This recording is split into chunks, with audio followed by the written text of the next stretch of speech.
Hoy vamos a ver un poquito sobre la ruta de la vibración.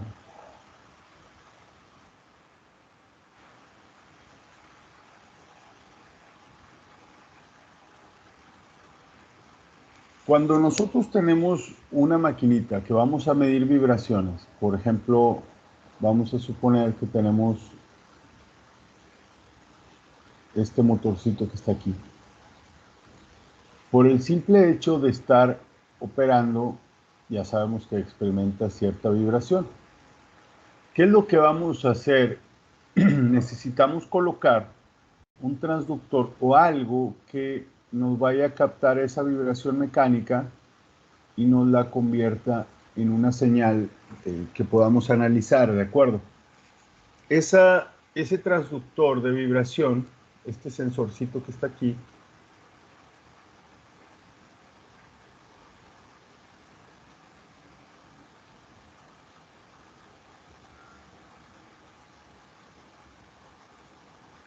ese transductor va a convertir el movimiento físico mecánico de la máquina en una señal. Esta señal suele venir muy bajito. De aquí se transfiere a través de un cable. El cable suele ser un cable especial, me refiero a que vienen cables blindados, por lo que les comento de que el voltaje inducido en este tipo de transductores es tan chiquito que un cable convencional, por ejemplo, captaría los campos electromagnéticos que estén rodeándolo y puede considerarse por parte del equipo como parte de la vibración de la máquina, cuando en realidad no lo es. Es una inducción. ¿De acuerdo? Entonces, esto va a dar a un aparato, a un equipo. Generalmente hay una amplificación. Si no es configurable, generalmente los equipos lo traen de 10 veces, hacen más grande la señal para manipularla. Esto ya está dentro de un equipo y aquí podemos tener lo que es un vibrómetro.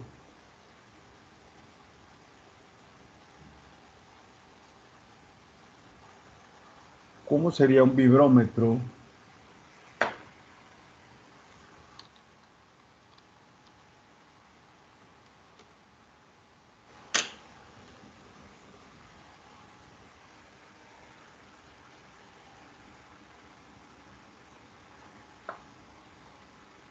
Este, por ejemplo,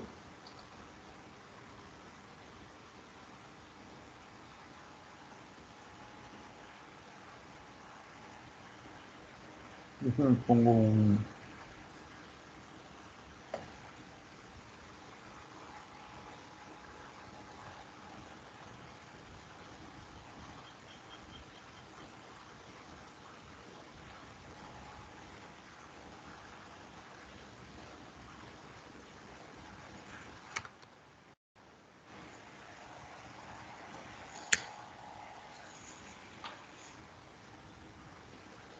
Todos estos de aquí son vibrómetros. Todos los que tienen una pantallita con un valor. Por ejemplo, este.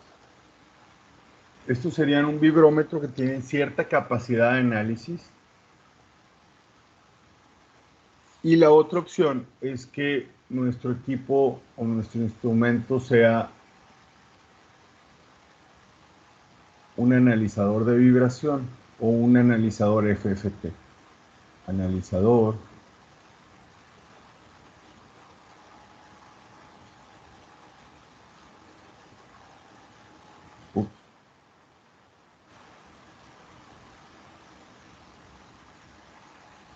Este también se le conoce como analizador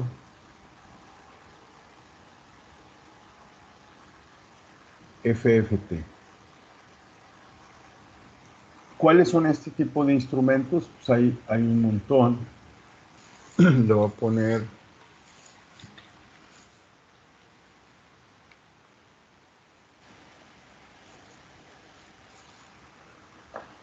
Voy a copiar este porque en la Facu hay uno parecido a ese, de esa marca.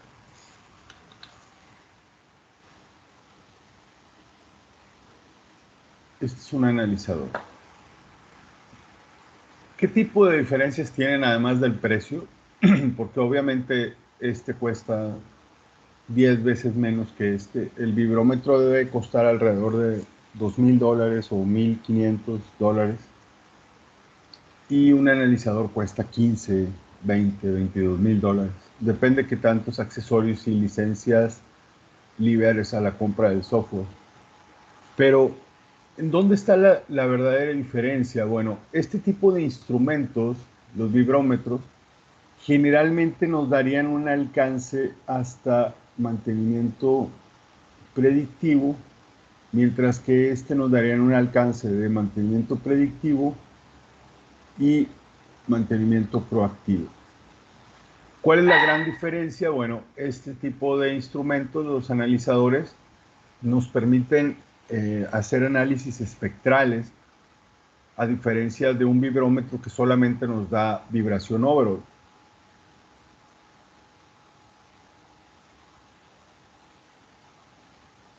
Este nos da todo lo que hacen los vibrómetros más eh, los análisis espectrales.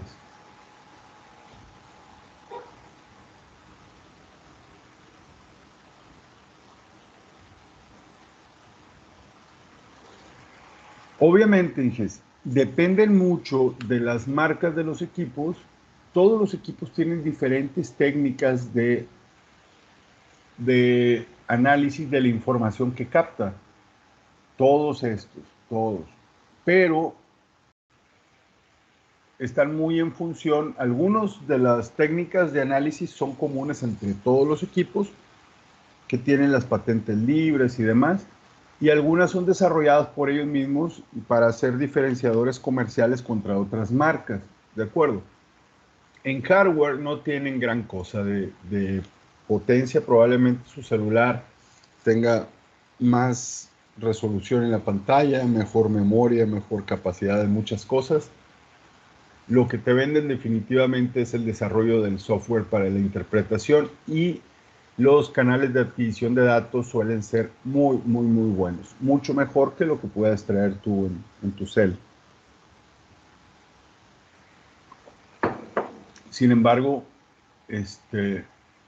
son instrumentos al final de cuentas con los que vamos a poder hacer el monitoreo de condición de nuestra máquina.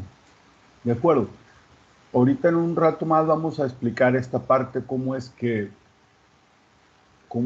realizan esas funciones de poder transformar la señal mecánica hasta tener un espectro o información que podamos analizar. Ahorita por lo pronto vamos primero a ver los tipos de transductor de vibración que existen, que básicamente tendríamos los transductores tipo acelerómetros,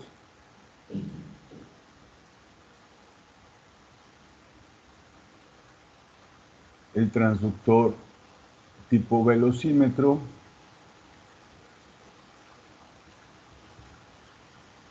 y el transductor que sería un sensor de proximidad. Existen más, definitivamente. Existen unos muy orientados al laboratorio, como sensores láser que jalan con efecto Doppler y todo eso, pero no son los comunes que utilizamos en el monitoreo de condición en la industria. Por ejemplo, este es un acelerómetro, son los más utilizados hoy en día por varias razones. Si quieren, vamos a verlo de una vez.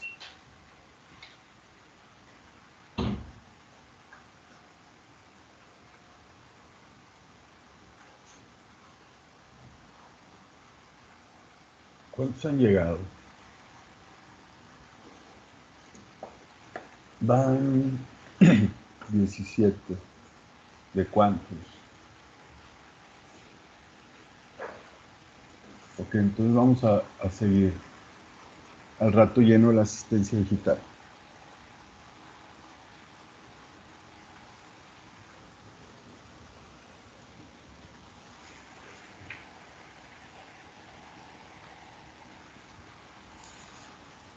Miren, hijes, los acelerómetros son instrumentos que trabajan bajo principios de materiales piezoeléctricos.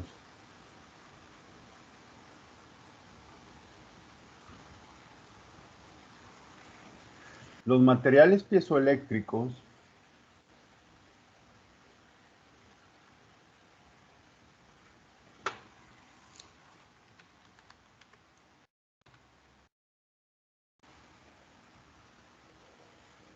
o la piezoelectricidad, dice, es un fenómeno que ocurre en determinados cristales que al ser sometidos a tensiones mecánicas adquieren en su masa una polarización eléctrica, apareciendo una diferencia de potencial y cargas eléctricas en su superficie. Es básicamente, voy a copiar esta imagen que está cargando, por cierto, para explicar esa parte.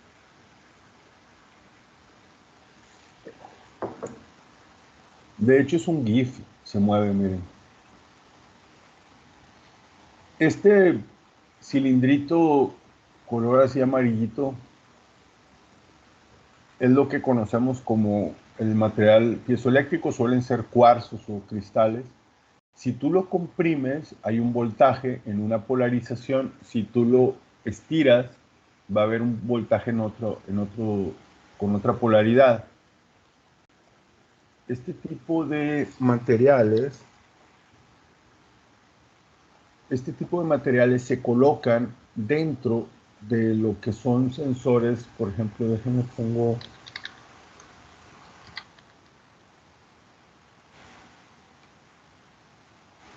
para que vean. Estos son...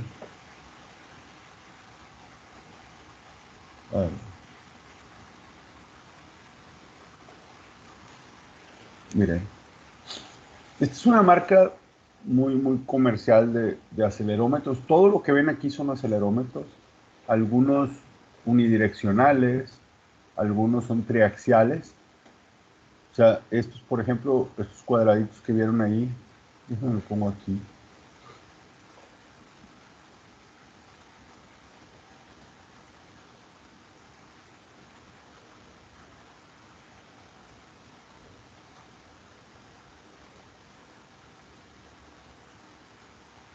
Estos son de usos generales o propósitos generales. Si se fijan, dan un voltaje de señal bien chiquitito, dice 100 milivolts por G, o sea, por cada vez que experimenten la gravedad, van a ofrecer 100 milivolts.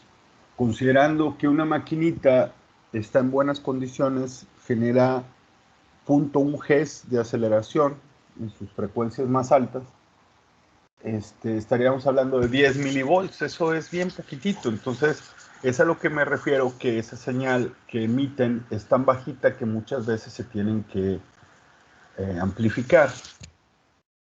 Estos sensores, déjenme leer, me llevo una foto para allá.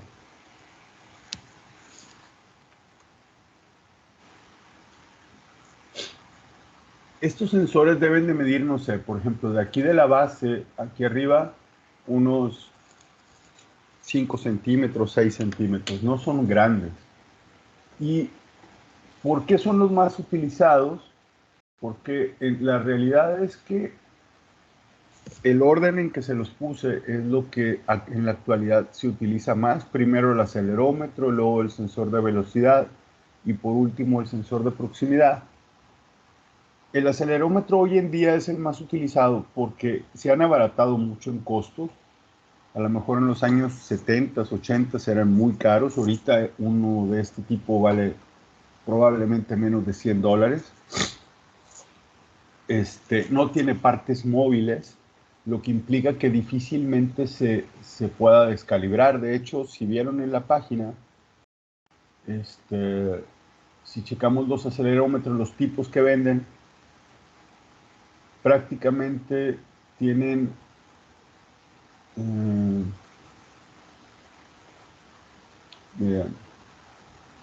calibración de por vida. O sea, te ofrecen una garantía de por vida en los instrumentos.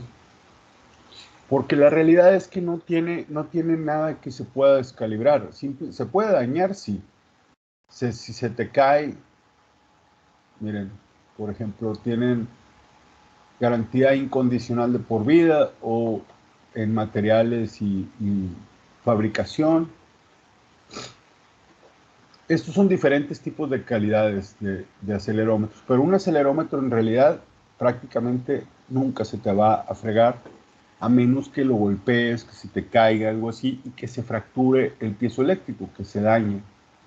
Pero de no ser así, te va a durar muchísimo. Este tipo de sensores, en la parte interna, por ejemplo, si los vemos, déjenme me llevo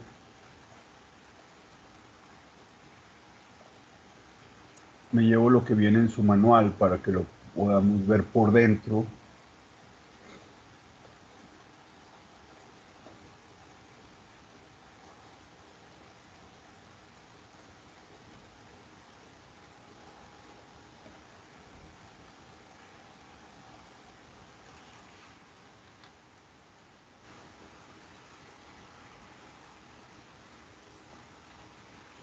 Esto que ves aquí, aquí se ve como seccionado. Vemos esto que dice botón de montaje, no es más que una rosca. Lo pongo en negro. No es más que una rosca para atornillarlo a una base o directamente a la máquina. Luego tiene esta basecita gris. Esto que dice elemento cristal, ese es el material piezoeléctrico. Este que está aquí tiene una masa sísmica y un resorte que sostiene mecánicamente todo.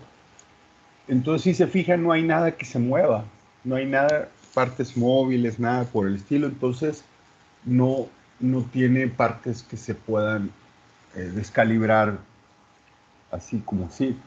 Aquí, entre estos dos lados, es donde se genera la diferencia de potencial en los dos extremos de los cristales. Si lo quieren ver así, para poderlo analizar bien, supongan que este fuera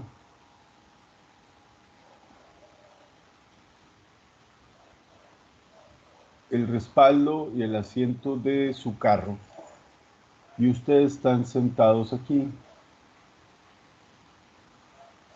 con sus manos al volante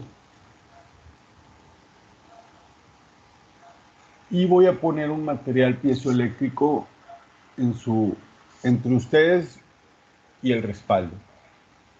¿Estarán ustedes de acuerdo que si van avanzando a velocidad constante, no van a presionar ni a comprimir ni estirar ni nada del material piezoeléctrico? Pero el momento en que frenan, ustedes inercialmente se van hacia adelante y ese material lo van a estirar. Y si aceleran, su cuerpo va a comprimir el material piezoeléctrico. Es lo mismo que sucede aquí en el cristal a través de esta masa sísmica. Cuando el sensor lo muevo hacia arriba a velocidad constante y de repente freno, esta masita tiende inercialmente a seguir su movimiento hacia arriba y va a descomprimir o a quitarle un poquito de estrés que le estaba generando la presión, lo que va a generar un voltaje entre terminales. Lo mismo si de repente lo muevo rápido hacia arriba, esta masa sísmica va a comprimir el cristal. ¿De acuerdo? De tal modo que nosotros vamos a topar con que las señales de vibración que, que nosotros podemos adquirir con este tipo de sensores, estas señales, sus amplitudes, estas amplitudes de aquí a aquí, dependen directamente del cambio de velocidad. O sea, aquí su amplitud es directamente proporcional a la aceleración.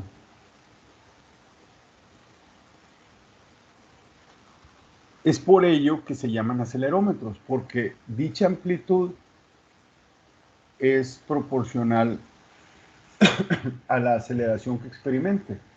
¿De acuerdo? Es como trabaja el sensor, el acelerómetro. Viene en su manual, Inges,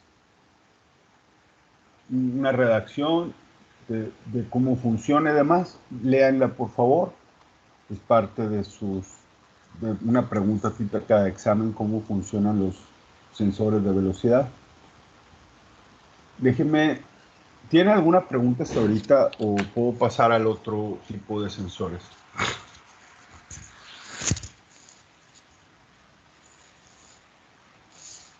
Todo bien. Todo bien. ¿Ese manual está en línea, Inge? Es el que les puse en los recursos, en los archivos. Ok. Lo tienen aquí en el equipo. Sí, Inge, gracias. Para servirle. Inges, una observación. Resulta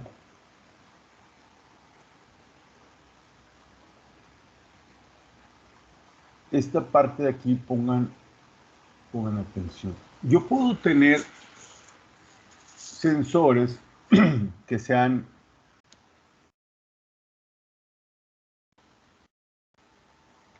absoluto, la medición, o puedo tener sensores de medición relativa. ¿Qué diferencia hay entre ellos? Por ejemplo, si yo tengo la maquinita que estoy midiendo, en este caso es este motorcito. Si yo pongo el sensor arriba de la máquina, estoy midiendo la vibración de la máquina respecto a nada. Es decir, estoy midiendo la vibración de la máquina respecto a sí misma. No necesito una referencia. Este sería el sensor de medición absoluta. Es el más práctico para medir y para irte cambiando de máquina en máquina, o sea, hacer cierta portabilidad en tu sistema. En cambio, podemos tener sensores que yo necesite. Acuérdense, esto es, la maquinita está vibrando. Yo puedo tener sensores, por decir, un sensor láser o un sensor de proximidad, que este sensor va a estar emitiendo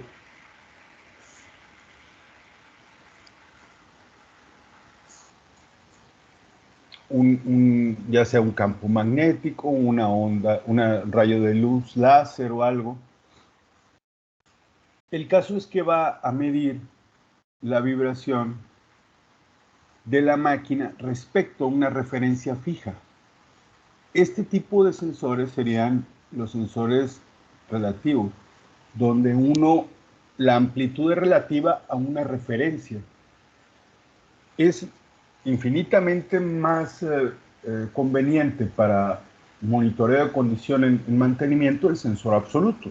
Sin embargo, hay aplicaciones donde solamente podemos utilizar estos. ¿De acuerdo? Este acelerómetro, por lo que vemos ahorita, es un sensor del tipo absoluto. O sea, nosotros lo ponemos sobre la máquina y va a empezar a medir directamente la vibración que experimente la máquina. No necesita ninguna referencia fija. Tiene algunas conveniencias, como por ejemplo el hecho de que sea tan pequeño, difícilmente, en tamaño me refiero y en cantidad de masa, difícilmente modifica la forma en la que una máquina, por más pequeña que ésta sea, vaya a experimentar una vibración distinta por el hecho de tener el sensor encima, pues.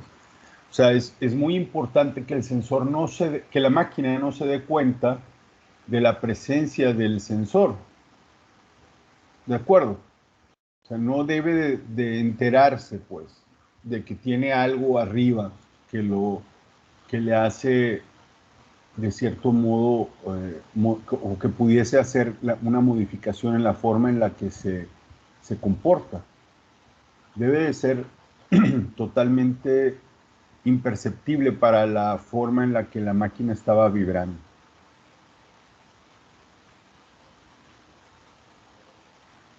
¿Está bien? Entonces vamos a ver el sensor de velocidad o el velocímetro.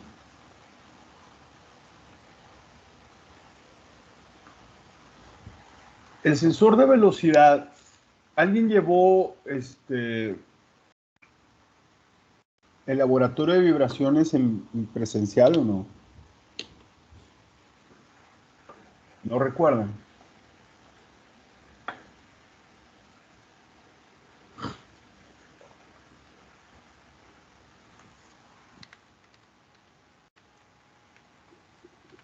Yo nada más la mitad, Inge. La mitad. Sí. Ah, bueno. Muy probablemente te haya tocado alguna práctica donde tuviste que medir vibraciones con un aparatito, era un PMC.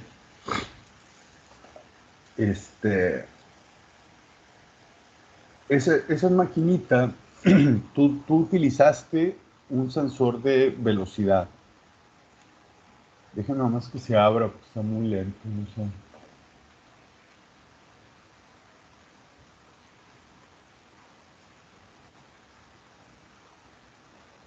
No se abre.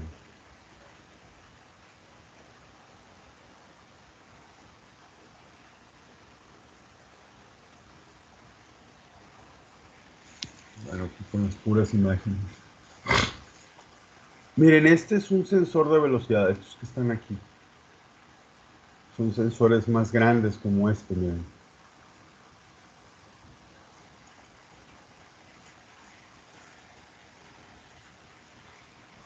Qué fea se ve la imagen.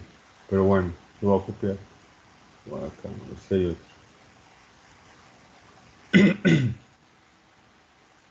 Miren,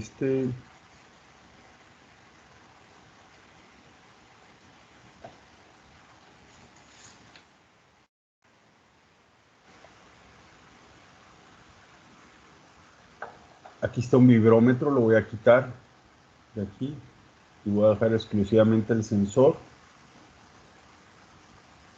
De hecho, el sensor que usaron en su laboratorio era prácticamente igual a este.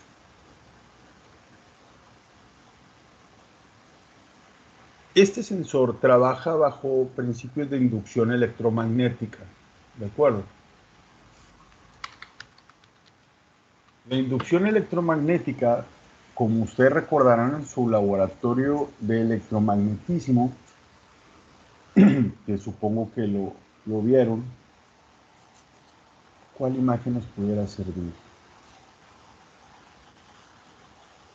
Pues es el principio de operación de prácticamente todas las máquinas eléctricas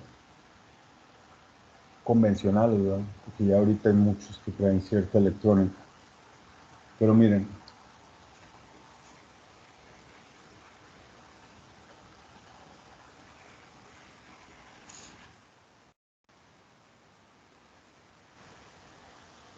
ustedes tuvieron en su laboratorio de electromagnetismo una práctica similar a esta, donde tenían un voltmetro, están midiendo el voltaje.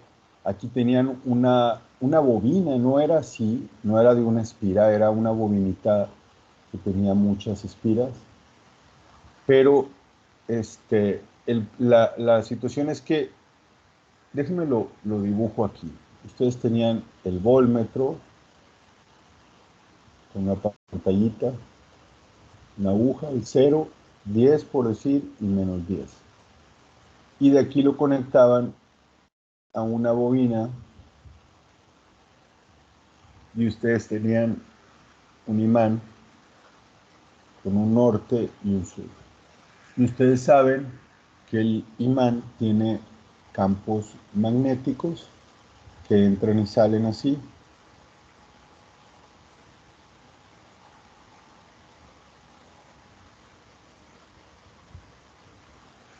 Resulta que ustedes lo que hacían era agarrar el imán, este imán que tienen aquí, y lo pasaban frente a las bobinas,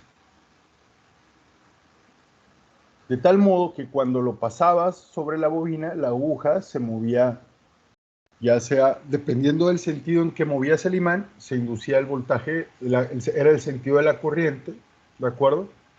¿Sí recuerdan eso o no? Que Sí, lo pasaban así, luego si lo pasabas bien despacito, la aguja se movía poquito. Si lo pasabas bien rápido, la aguja se movía un chorro. O sea, que la amplitud del voltaje inducido estaba en función de la velocidad en que las líneas magnéticas se cortaban a través de la bobina. Bueno, resulta que este sensor, déjenme les pongo aquí como le puse en el de arriba, trabaja por inducción.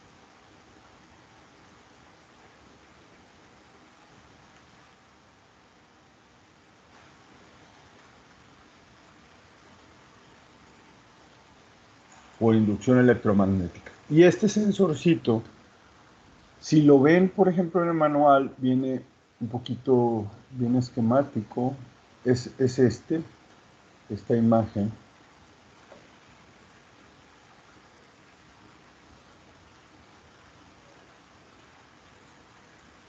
Y que es, ¿alguien de aquí del salón de clases llevó la clase presencial conmigo de vibraciones? ¿O nadie? Yo nada más la mitad. La mitad. Ah, muy bien. Es, bueno, fíjate. Vamos a ver qué tan buena memoria tienes.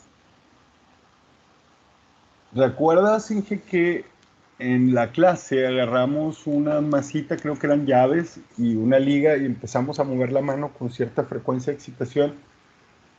¿Y qué le sucedía a las llaves? ¿Se quedaban de qué manera? No sé si recuerdas eso. Fue por ahí de la... Está difícil, es la primera o segunda clase del semestre.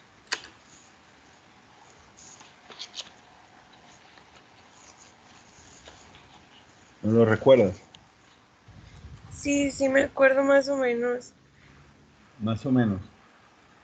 Haz de cuenta que yo ponía esta fuera mi mano, luego colgaba una liga, que era un elemento elástico, y luego una masa. Y lo que hacía era subir y bajar mi mano como una especie de frecuencia de excitación. Y esta, en lugar de subir y bajar, se quedaba prácticamente estática. ¿Sí recuerdan? O sea, cuando yo sobrepaso la frecuencia de excitación, la natural del sistema, esto tiende a permanecer inmóvil. ¿De acuerdo? El caso es que, por ejemplo, este tipo de sensor,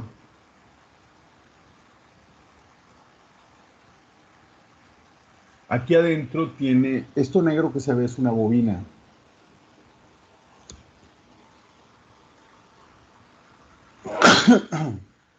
Perdón. Esto es una bobina.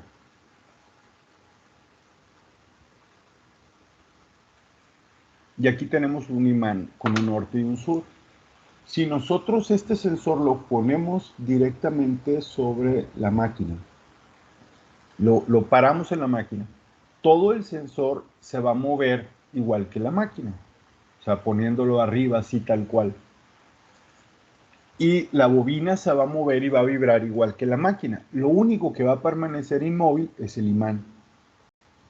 Entonces, dicho imán permanecerá estático y las bobinas estarán cortando las líneas del flujo magnético, lo que nos da una señal que si la evaluamos, la amplitud que experimenta la señal, esta amplitud que está aquí, va a ser proporcional a la velocidad a la que se corten las líneas del flujo magnético, tal cual cuando pasábamos aquí el imán bien rápido había más amplitud de voltaje inducido. ¿De acuerdo? Entonces, en nuestro caso del velocímetro, la amplitud es proporcional a la velocidad. Y por eso es que se llama, por ejemplo, este se llama velocímetro. Su amplitud, perdón, su amplitud es proporcional a la aceleración y por eso se llama acelerómetro, ¿de acuerdo? Déjenme les comparto esto para agarrar una hoja nueva.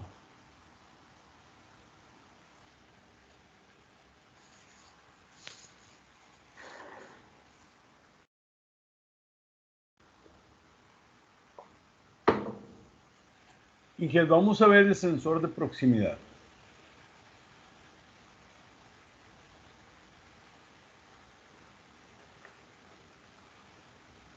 Este sensor trabaja por distorsión, lo voy a poner así, de un campo magnético, distorsión de campo. De este tipo de sensores es un... Déjame les pongo una muestra con algún...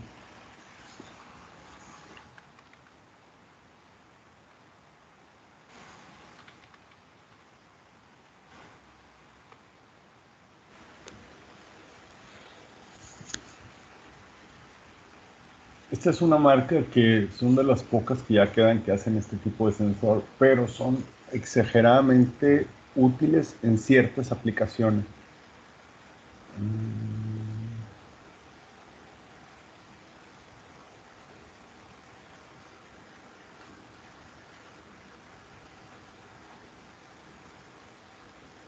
Miren.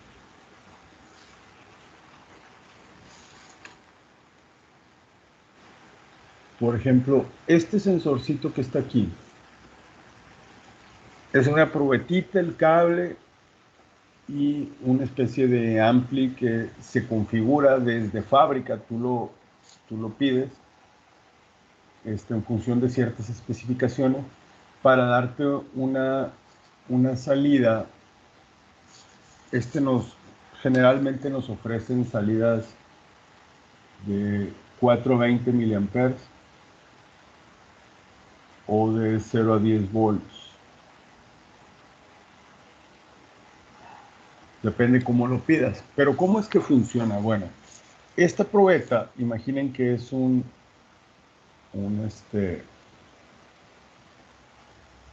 cilindrito que tiene en su punta aquí un campo magnético. Y si tú tienes una barra de acero, vamos a... Este tiene que ser un material ferromagnético, de esta barra, de tal modo que si tú la acercas al campo, se van a inducir corrientes en el acero y se va a distorsionar el campo y este aparatito lo mide, ¿de acuerdo? O sea, en función de qué tanto aleje, acerque o el material ferromagnético. Ojo, si este material de aquí no fuese ferromagnético, no jala. Así, si lo tienes de plástico, de algún otro aluminio o así, difícilmente funciona bien.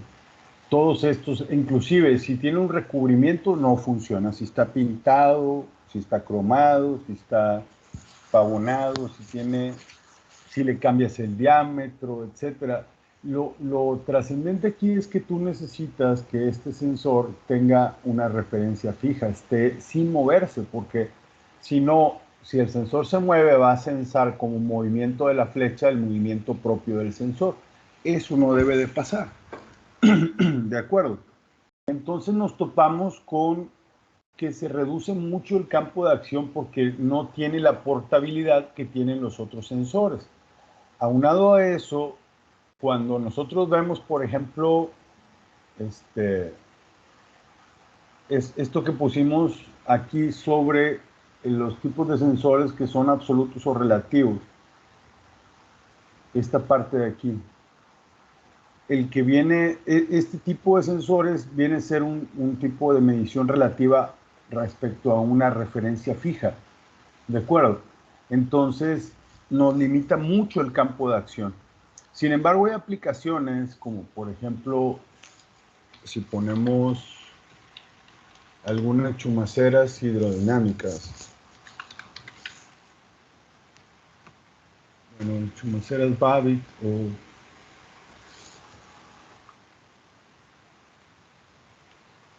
chumaceras hidrodinámicas.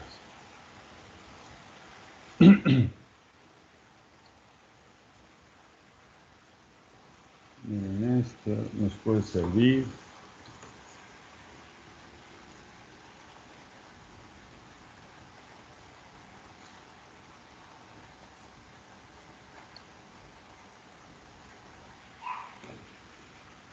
Perdón, pero lo voy a copiar mejor de aquí porque ya la otra imagen se ve muy, muy fea.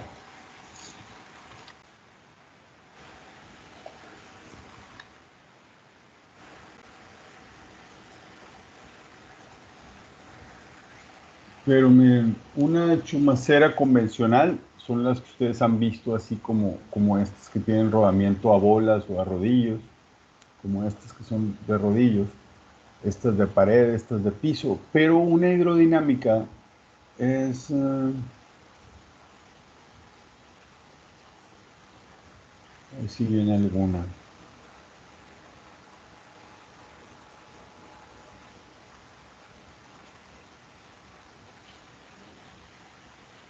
A ver, déjame le pongo la aleación.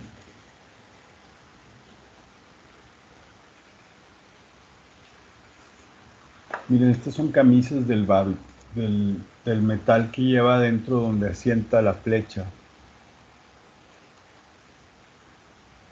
Es todo un arte para mi punto de vista la reparación de este tipo de, porque incluye fundición como aquí.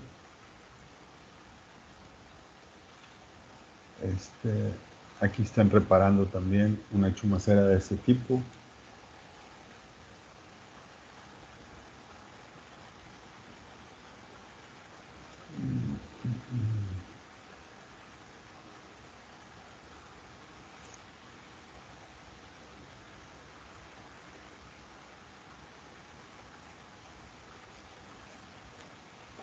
No viene como tal. En su manual viene, miren,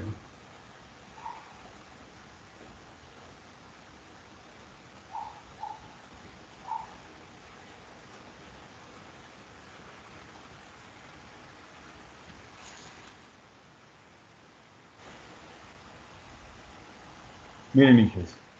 Este tipo de chumaceras es la flecha, lo que ven aquí de flecha, y está alojada sobre un metal sumamente dúctil que se llama Babbitt, la aleación. Y cuando la flecha no gira, descansa sobre el metal, como se ve aquí, dice sin rotación. Pero una vez que empieza a girar, empieza a separarse o a levantarse, a flotar sobre el aceite. A cierta velocidad alcanza una muy buena sustentación. Tengan cuidado con algunas observaciones que pudieran hacer aquí. Este gap que ven de aquí a acá no es tan grande. Esto está para ejemplificarlo. Pero, por ejemplo, debes de traer alrededor, no sé el dato exacto, pero debe ser aproximadamente una milésima de pulgada por cada pulgada de diámetro de flecha. Es decir, si tienen una flecha de 10 pulgadas, ahí no debiese haber más, o la distancia de espacio que hay probablemente sea de 10 milésimas de pulgada. Es chiquitito. Cuando digo que flota sobre el lubricante, no crean que flota y cambia de domicilio fiscal o cosas así. Estamos hablando de una sustentación, no sé, de 2, 3 milésimas de pulgada, el espesor de una o dos hojas de máquina o de papel de su libreta, ¿de acuerdo? ¿Sí, ingenieros? Sí, Muy bien. Entonces, ingenieros,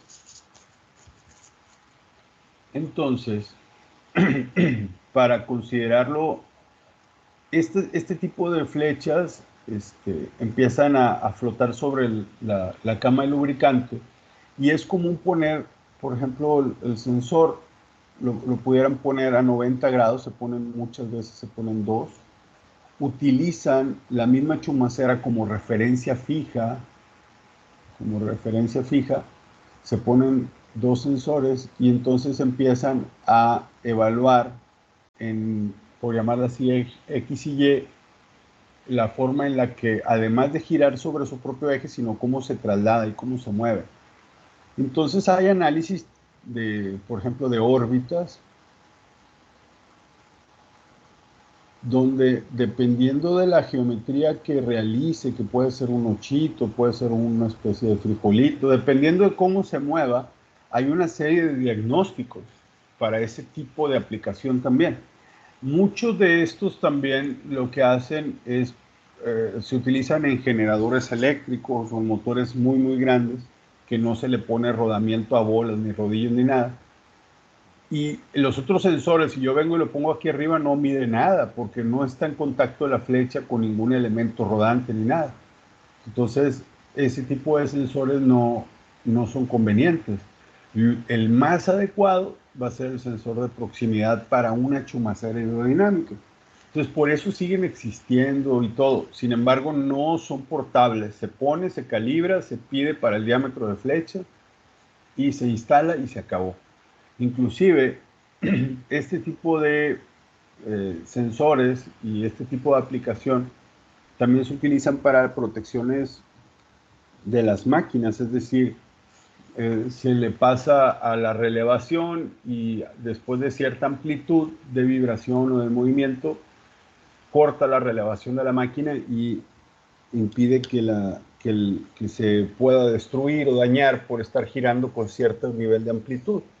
Es la forma en la que trabajan estos sensorcitos. ¿Existen más sensores? Sí, existen un montón, pero hay de láser y de otro tipo. Sin embargo, yo creo que estos tres es lo más común que pudieran toparse en la industria. A menos que trabajen en un laboratorio, entonces se puedan topar con sensores láser, que también son comunes, pero para mediciones estructurales más que para otra cosa. Y también son de no contacto, son sensores relativos a una referencia fija. ¿De acuerdo? A ver, hijes, vamos a hacer una...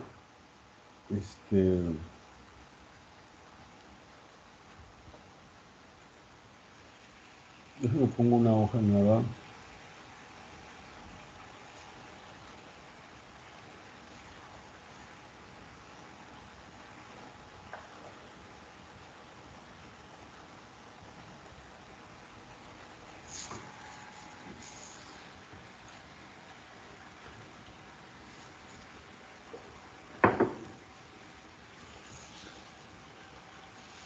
Voy a poner 4 preguntas y voy a tratar de explicar algunas cosas con la finalidad de responder dichas preguntas. ¿De acuerdo?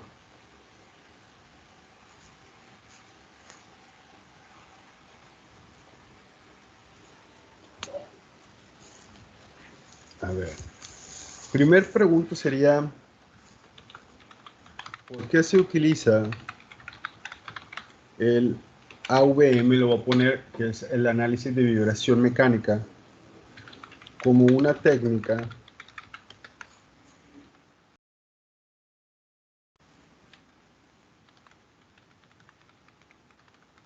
de mantenimiento predictivo y proactivo. Esa es una pregunta. La segunda sería, ¿qué es la vibración overall? La tercera pregunta sería, ¿qué es la FFT y para qué la utilizamos en el análisis de vibración mecánica? La cuarta, ¿qué es un espectro? No crean que andamos con cuestiones esotéricas ni nada de eso, ni de lucha libre, porque también creo que había un luchador que se llamaba así. No es nada de eso. Vamos a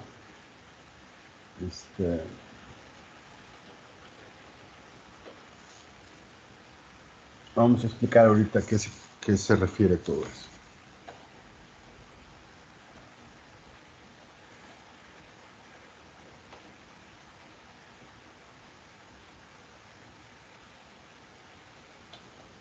Aquí están las 4 preguntas, entonces. ¿De acuerdo? Vamos a intentar explicar una información y vamos con lo que vamos explicando, las vamos a tratar de contestar una a una. ¿De acuerdo? Entonces, por ejemplo, vaya, ¿dónde quedó la regla?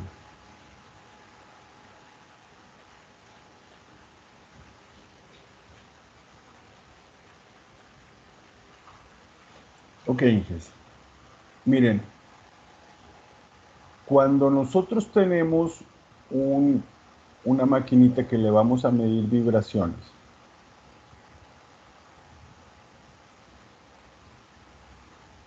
por decir, esta maquinita, y vamos a medir vibraciones mecánicas, le ponemos el sensor de vibración y lo vamos a ver. De antemano nosotros sabemos que aquí hay una forma de onda, una cierta amplitud, ¿de acuerdo?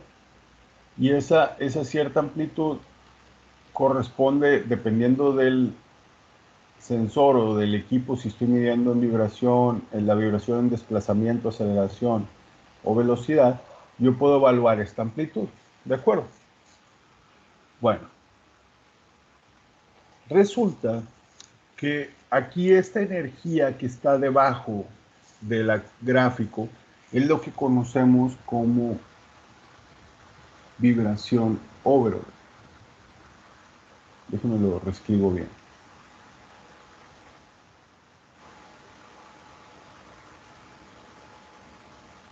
¿De dónde viene ese valor? Ustedes vieron en los vibrómetros que sale sale un valor numérico como por ejemplo este. Ese valor que nos está ofreciendo es prácticamente el valor de la vibración global o total que está aquí abajo la curva. O sea, si lo quieren ver así. ¿Quiénes son IMES aquí en el salón de clases? IMES, mecánicos electricistas. Levanten la mano, Yo, por profe. favor. Héctor. Nada más. Bueno, vamos a tratar de hacerlo entonces un poquito más mecánico. Miren, ustedes saben, Inges, que hay, por ejemplo, la forma de onda de la energía eléctrica que está ahí en su casa. Tienen ustedes un valor de 0 a pico y obviamente un valor de pico a pico, ¿no? De aquí hasta acá es de pico a pico. En este caso es de 0 a pico. Bueno, aquí hay una energía dentro de esto. Sabemos también, Inges, sabemos que si yo voy y mido voltaje, me da, por decir, 127 volts. Ese voltaje no es ni de 0 a pico ni de pico a pico. En realidad es el valor RMS de la señal. ¿Qué es el valor RMS? Bueno, imaginen que la mitad de abajo yo la doblara, me quedaría así.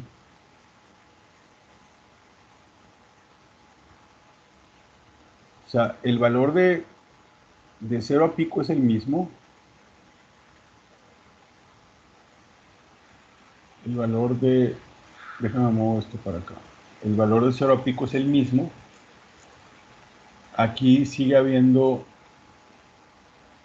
la misma energía,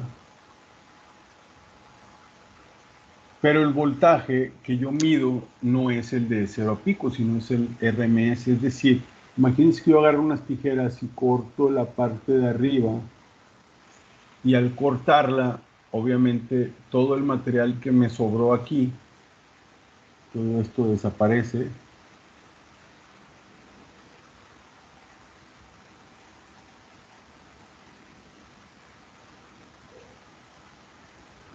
Y lo que quité lo utilizo para llenar los huequitos que quedaron aquí. Por ejemplo, este,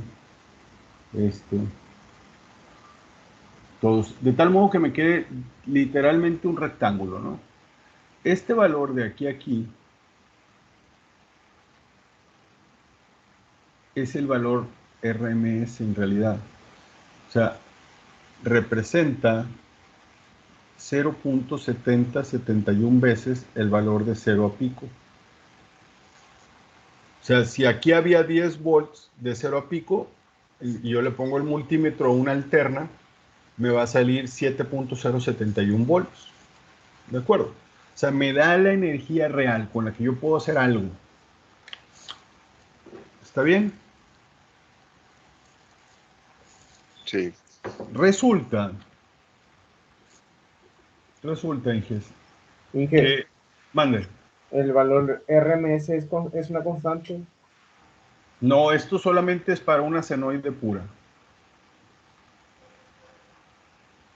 No, es una fórmula. El valor RMS es agarrar los valores de 0 a pico sin importar si es positivo o negativo, elevarlos al cuadrado, sumarlos y sacarle raíz. Mira. Ok.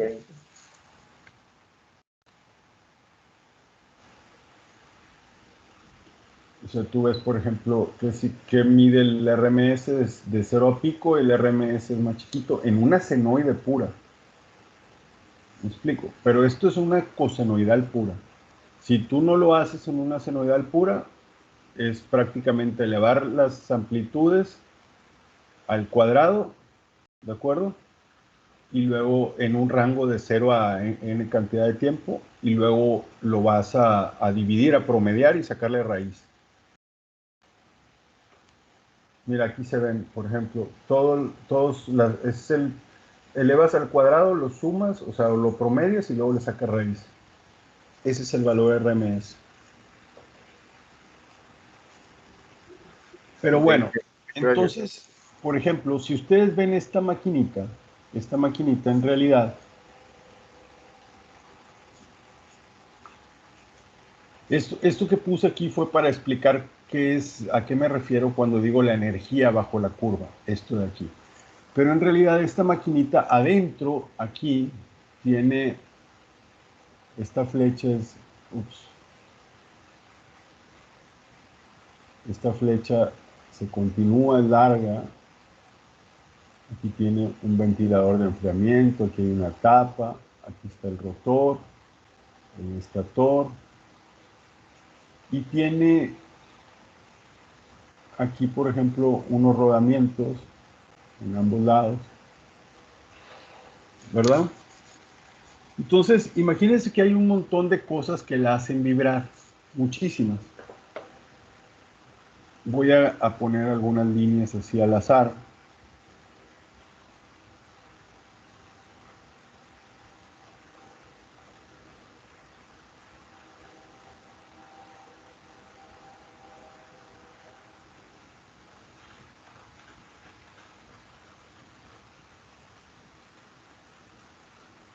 Le voy a unir aquí. Ok. Supongan, Inges, que hay aquí se tuviese algún defecto que lo hace vibrar como una especie de desbalance así. Y tengamos no sé, las tapas estén desalineadas, entonces tengamos una vibración de este tipo.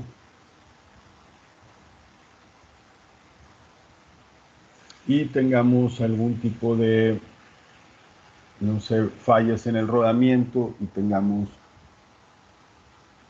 una vibración muy alta. Y tengamos alguna holgura estructural y entonces tengamos, no sé, una vibración baja. ¿Sí? Si nosotros ponemos la regla de forma aleatoria, voy a poner 3 líneas hacia al azar. 1, 2, 3. Y quito la regla de aquí. ¿Qué pasa? No sé qué pasó antes.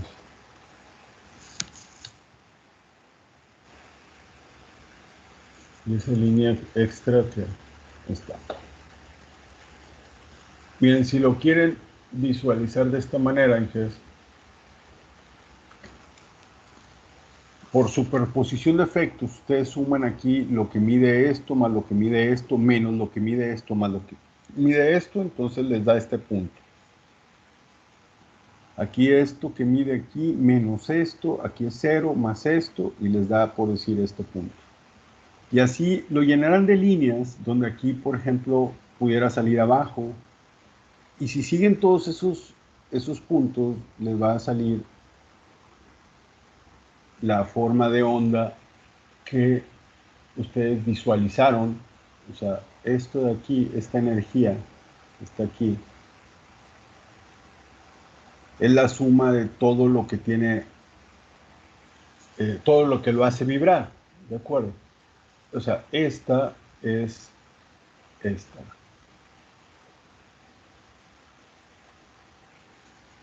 ¿De acuerdo? O sea, esta está formada por un montón de cosas.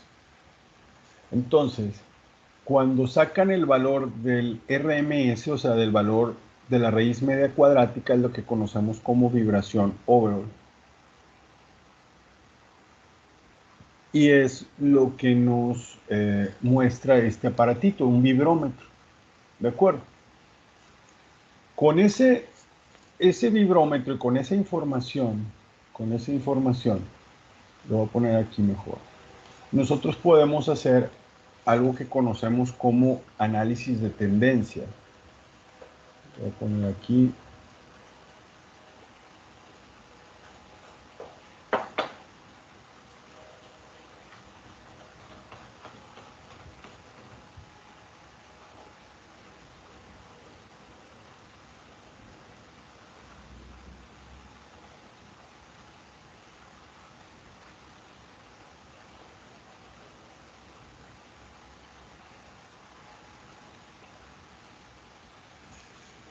Nos basamos en alguna norma de vibración, por ejemplo, ISO 108.16.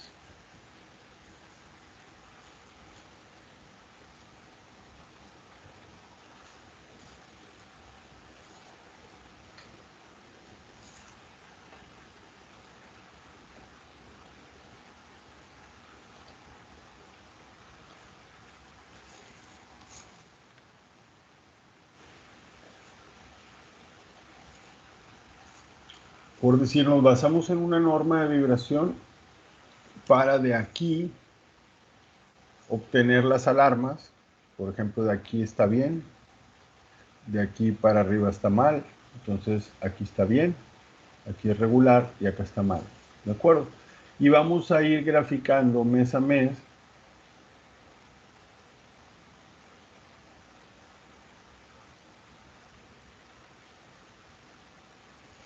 vamos a ir graficando la medición overall. Este se llama análisis de tendencia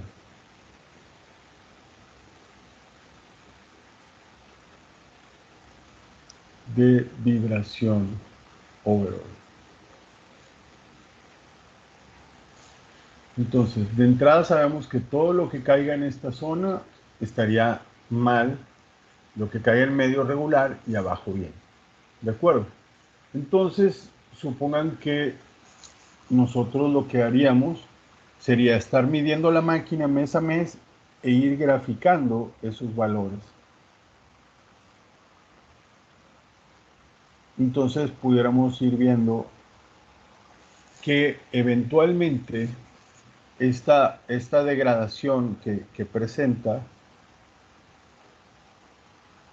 o la tasa de degradación, la tendencia que muestra,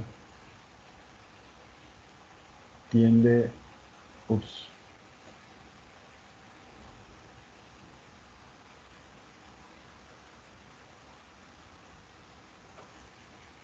la tendencia que va a mostrar nos indica que aproximadamente aquí, que sería a mediados del mes de junio, nuestra máquina entraría en una zona donde la norma nos especifica que una máquina de esa potencia no puede soportar. Esto es lo que le da lo predictivo. La predicción no de la falla, sino la predicción de la pérdida de confiabilidad.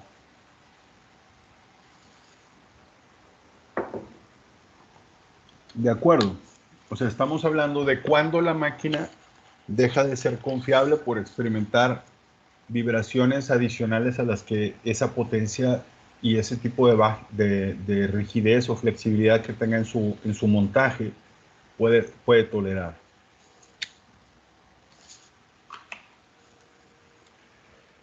Si vemos las preguntas, ¿qué es la vibración overall? Si quieren, luego apuntamos las respuestas tal cual. Ahorita nada más escúchenlas. La vibración overall vendría a ser el valor RMS de la vibración, de la forma de onda de la vibración, y representa la vibración global o total que tenga la máquina. ¿De acuerdo? ¿Por qué se utiliza el análisis de vibración como una técnica de mantenimiento predictivo? Al menos ahorita podemos contestar lo predictivo. Es predictivo porque a través del análisis de tendencia de vibración overall podemos determinar cuándo la máquina pierde confiabilidad. Podemos predecir cuándo pierde confiabilidad. No podemos decir cuándo va a fallar exactamente con día, hora y así, pero sí podemos decir a partir de este momento la máquina puede fallar en cualquier momento porque está experimentando cargas dinámicas superiores a las que tolera. ¿Y se acabó? ¿De acuerdo? ¿Sí, Ges? Sí, de acuerdo.